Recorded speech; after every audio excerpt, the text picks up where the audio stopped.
Max महाराष्ट्राच्या चिंतन वार्षिकांक प्रकाशन सोहळ्याचा कार्यक्रम 5 मार्च रोजी यशवंतराव चव्हाण केंद्र नरिमन पॉइंट मुंबई इथं आयोजित करण्यात आला होता। या कार्यक्रमाला प्रमुख पाहुणे म्हणून भाजपचे मुंबई अध्यक्ष आशिष शेलार, वैद्यकीय शिक्षण विभागाचे माजी संचालक डॉक्टर तात्यासाहेब लहाने, ज्येष्ठ संपादक आणि विचारवंत ज्ञानेश महाराव, लोकजागर मंचाचे संस्थापक अनिल गावंडे, मॅक्स महाराष्ट्राचे संचालक रवींद्र आंबेकर, कार्यकारी संपादक मनोज भोयर आणि मॅक्स वुमनच्या संपादक प्रियदर्शिनी हिंगे यांची प्रमुख उपस्थिती होती। मान्यवरांच्या हस्ते दीप प्रज्वलन करून चिंतन वार्षिकांक मोठ्या थाटात प्रकाशित करण्यात आला। मॅक्स टीमने सर्व मान्यवरांचं स्वागत चिंतन वार्षिकांक आणि सन्मान चिन्ह देऊन केलं। कार्यकारी संपादक मनोज भोयर यांनी चिंतन वार्षिकांक प्रकाशनामागील भूमिका स्पष्ट केली। तंत्रज्ञानाचे महत्त्व मानवी आयुष्यात आहेच आणि ते दिवसागणिक वाढत चालले असताना महाराष्ट्र मंत्रिमंडळात तंत्रज्ञान खात्याचे स्वतंत्र कारभार सांभाळणारे मंत्री का नाहीत, असा सवाल भाजपचे मुंबई प्रदेशाध्यक्ष आणि आमदार आशिष शेलार यांनी यावेळी उपस्थित केला। तो काळ गेला ज्यावेळेला प्रत्यक्ष हाताने आपण एखाद्याच्या बुबुळाचा किंवा डोळ्याचं ऑपरेशन करत होतो आणि तंत्रज्ञानाने तर आता रोबोला किंवा मशीनला विना हात लावता त्या पद्धतीचं काही वंशी तर बिना डोळ्याला सुद्धा स्पर्श करताना त्या ठिकाणी शस्त्रक्रिया करण्याच्या तंत्रज्ञानाला एका मशीनच्या उद्घाटनाला मला जाण्याची संधी मिळाली जी भारतात पहिल्यांदा हॉस्पिटलला मशीन आलेली सांगतात मशीन तंत्रज्ञानच मूळ गाभा असेल आणि तो मानवी चेहरा असलेला तंत्रज्ञान ही जर आमच्या महाराष्ट्राची अपेक्षा असेल तर मला अजून हा प्रश्न सुचत नाही। प्रश्न पडलेला आहे की महाराष्ट्रात याचा विचार करणारा विभाग कुठला, अधिकारी कुठला, मंत्री कुठला आणि त्याबद्दलचं मूलभूत चिंतन करणारं चिंतन वार्षिकांकासारखं या खात्यासाठी मंत्री आणि काम करण्यासाठी अधिकारी आणि कर्मचारी वर्ग सुद्धा हवाय, असं मत यावेळी त्यांनी व्यक्त केलं। तर लोकशाही संवाद या विषयावर बोलताना कार्यक्रमाचे प्रमुख वक्ते ज्येष्ठ संपादक आणि विचारवंत ज्ञानेश महाराव म्हणाले की लोकशाहीची हत्या झाली अशी खंत कायम व्यक्त केली जाते। लोकशाहीची हत्या कधी होऊ शकत नाही, तर तिचा गैरवापर होत आहे। राजेशाही, हुकुमशाही किंवा आणखी काही शाही असतील तर त्यात उरावर बसून ही लोकशाही जन्माला येत असते, त्यामुळे तिची हत्या कधी होऊ शकत नाही, असं परखड मत ज्ञानेश्वर महाराव यांनी व्यक्त केलं। त्यांना असं वाटतं चिंतनवाल्यांना की चिंतन करणं ठेका आपलाच आहे।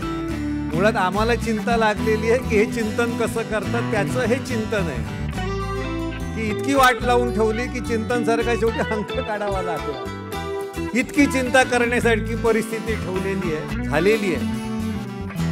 लोकशाही आपण अनेकदा म्हणतो लोकशाहीवरती हल्ला झाला, लोकशाहीची हत्या झाली। राजेशाही, हुकुमशाही, लष्करशाही किंवा आणखीन काही शाया असतील त्यांच्या उरावर बसून लोकशाही येते। लोकशाहीची हत्या कधी होऊ शकत नाही। अनेक जण विधानसभेच्या बाहेर किंवा संसदेच्या बाहेर जे विरोधी पक्ष सत्ताधारी आता दोन्ही झाले, एकच झालेले, आता कोणी वेगळे झालेले नाहीये। हे एखादी गोष्ट ऐकली नाही, एखादा कायदा पास झाला नाही, एखादं विधेयक मंजूर झालं नाही, एखादा मत त्यांचं ऐकलं नाही तर ते आपली अंतयात्रा काढतात आणि लोकशाहीची हत्या झाली असं मिरवतात। जसं पुराण कथेमध्ये सांगितलेलं आहे की परशुरामांनी 21 वेळा ह्या जगातून निशस्त्रीयकरण केलं, जे एकही क्षत्रिय जीवन राहणार नाही। अरे एकदा क्षत्रिय मेल्यानंतर 20 वेळा मारायला जगतील कसे ना, ते कुठून निर्माण झाले? तर लोकशाहीची हत्या होत नसते, लोकशाहीचा वापर गैरवापर होत असतो, चुकीच्या पद्धतीने वापर होत असतो, त्या यंत्रणेचा वापर होत असतो आणि त्या यंत्रणेचा आपल्याला माहिती नसते म्हणून अनेकांचं फावतं। अनेक जण आता म्हणतात की हुकुमशाही येईल, हुकुमशाही येईल आणि हिटलरची तुलना केली जाते। हे हिटलर बनण्याच्या पण लायकीचे नाही, इतके भित्रे आहेत। हिटलर तो हिम्मतवाद होता, तो त्यावेळी तो हिमतीने उभा तरी राहिला। त्यांना आम्ही हुकुमशाही आहे, हुकुमशाह सांगायची सुद्धा हिंमत नाहीये, परंतु ते हुकुमशाही आणणार नाही, परंतु लोकशाहीचा गैरवापर करण्यावरती हुकमत निर्माण करतील। तशी हुकमत त्यांनी गेल्या 10 वर्षामध्ये निर्माण केलेली आहे। मॅक्स महाराष्ट्राच्या चिंतन वार्षिकांक प्रकाशनाच्या कार्यक्रमाप्रसंगी बोलताना डॉक्टर तात्यासाहेब लहाने यांनी उपस्थितांना निरोगी आयुष्याचा सल्ला देत इलेक्ट्रॉनिक उपकरणांच्या अतिवापरामुळे मानवी आरोग्यावर कसा वाईट परिणाम होतोय याबाबत माहिती दिली। त्याचबरोबर आधुनिक शेती कशा पद्धतीची असावी याविषयी सुद्धा त्यांनी मार्गदर्शन केले। हा जो मोबाईल नावाचा मनुष्य आहे तर या मोबाईलने आपल्या सगळ्यांच्या बुद्ध्या भ्रष्ट केल्या आहेत आणि गरज नसताना म्हणजे कुणालाही गरज नसताना आपण मोबाईल सारखा बघत असतो। का बघतो मला माहीत नाही, पण त्या मोबाईलमध्ये सगळ्यांचे डोके खुपसल्यामुळे आपण आपली आई, आपले वडील, आपलं कुटुंब, आपले भाऊ, आपले बहीण सगळे विसरलो। आपल्याकडे एकच माहिती आहे ते म्हणजे आभासी जग। हो, मला लाईक किती केले आणि माझ्या व्हॉट्सअपवर कुणी बघितलं, मला कुणी राईट केलं, मला कुणी लेफ्ट केलं, मला कुणी काय केलं, ट्रोल केलं, एवढंच आपण बघतो। त्याच्यातला एकही माणूस तुम्ही मेल्यास येत नाही, लक्षात ठेवा। कारण ते कशाला येतील तुमच्याकडे? ते तिथं पुन्हा लिहिणार विनम्र अभिवादन, कशात? ते आभासी तिथंच लिहिणार। आणि मग आता लोकांच्या भावना का मरत चालल्या? आता लोकांच्या भावना कशा? फेसबुकवर जा, तुम्ही इंस्टाग्रामवर जा, वर लिहिलेलं असतं याचा वाढदिवस, तुम्ही हॅपी बर्थडे, खाली हे मी याला विनम्र अभिवादन। म्हणजे तुम्हाला भावना कुठे जिवंत आहेत? तुमच्या सगळ्या भावना मरायचं काम हे सगळं केलं जातं। आहेत का भावना जिवंत? काहीच नाही। आणि म्हणून हा जो मीडिया आहे या मीडियाने आपल्यामध्ये भावना ठेवलेल्या नाहीत। लोक जागर मंचाचे संस्थापक अनिल गावंडे यांनी ग्राम विकासासाठी जी चळवळ अकोला जिल्ह्यातल्या अकोट तालुक्यात उभारली त्याबद्दल माहिती दिली। गेल्या 5 वर्षापासून माझ्या भागात अकोला जिल्ह्यातील अकोट मतदारसंघामध्ये लोकजागर मंच या नावाने ग्रामीण भागात काम करतो।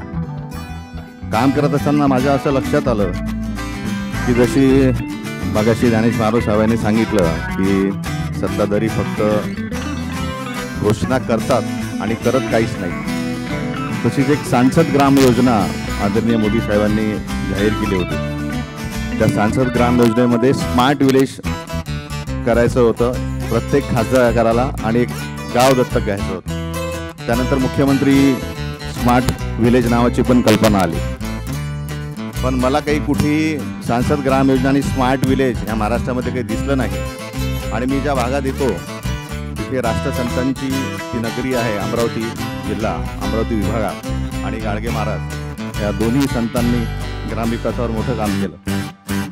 तर त्या निमित्ताने मग आमच्या असं लक्षात आलं की आपण याच्यावर ग्रामविकासावर काम केलं पाहिजे।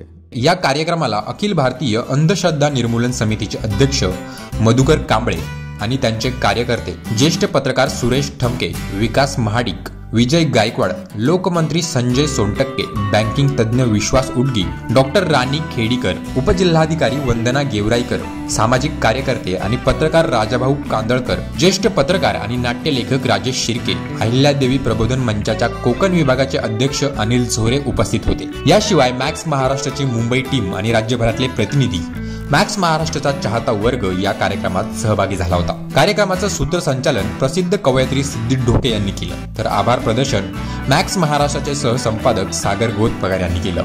अतिशय सुंदर प्रकाशन सोहळा होता आणि मी तर अक्षरशः कल्याणहून ज्ञानेश महाराज सरांना ऐकण्यासाठी इथे आलो। एक वेगळ्या धाटणीचा कार्यक्रम होता, म्हणजे हे वार्षिकांकच वेगळा आहे कारण त्याच्यात वेगवेगळ्या क्षेत्रातल्या तज्ज्ञांचे लेख आहेत। त्यामुळे एकाच आपण म्हणू शकतो एकाच पुस्तकामध्ये तुम्हाला सखोल ज्ञान मिळतं आहे आणि महाराष्ट्राची एक वेगळी ब्ल्यूप्रिंट मिळते आहे, तर नक्की वाचायला हवं। तऱ्हेचं एक अत्यंत महत्त्वाचा असा कार्यक्रम या ठिकाणी मी उपस्थित राहिलो, याबद्दल मी मॅक्स महाराष्ट्राचा आभार मानतो।